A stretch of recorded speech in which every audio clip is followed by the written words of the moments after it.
జగన్మోహన్ రెడ్డి గారు సొంత భవనంలో చూపిస్తారా? ఇప్పటికన్నా మీకు అవకాశం వచ్చింది. ఈ సందర్భంలో అసలు మేము మాట్లాడకూడదు అనుకున్నాం. మీకు 6 నెలల్లో సంవత్సరం సమయం ఇవ్వాలి. అధికారం ప్రజలు ఇచ్చారు.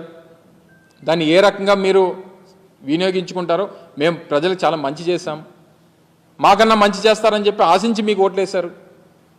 దాన్ని ఏ రకంగా నిలబెట్టుకోవాలనేటువంటి ప్రయత్నం చేయాలి తప్ప ప్రజలను అనవసరంగా తప్పుదోవ పట్టించి అనవసరంగా ఇంకా మీరు విమర్శలు చేయాలనేటువంటి ప్రయత్నం మానుకుంటే మంచిది. ఇదే గంటా శ్రీనివాసరావు గారు ఆ రోజు మొదట్లో 2019లో విశాఖపట్నం రాజధాని అని చెప్పి ఒక నిర్ణయం మా ప్రభుత్వం చేసినప్పుడు స్వాగతించింది ఆయనే మొదటగా. మరి వారు గుర్తుందో లేదో నాకు తెలియదు, కానీ నాకైతే బాగా గుర్తుంది. ఇదే గంటా శ్రీనివాసరావు గారు పాపం ఆ రోజు స్వాగతించారు. విశాఖపట్నం రాజధానిని చేయడం అనేటువంటిది మంచి